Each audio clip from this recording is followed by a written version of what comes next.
There's nothing like a woman with full, luscious, youthful-looking lips. But there's a lot to know about lips to inject them properly and create a natural-looking result. It takes many, many years of experience to perfect.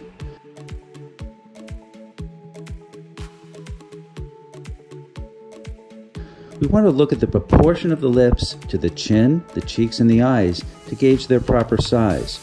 And we want to look at the ratio between the top and bottom to make a lip look good.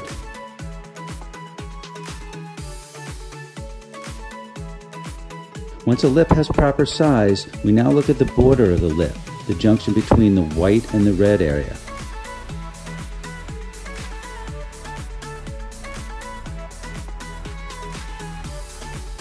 When that area breaks down, a woman will typically see lipstick bleed, they'll see vertical lip lines.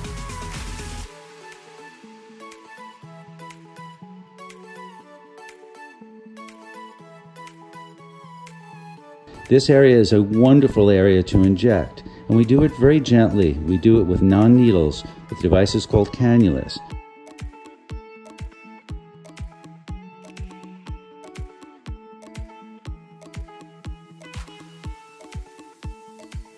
When we enhance that border, the lip looks more youthful, it looks more pleasant, and patients are really happy with those outcomes.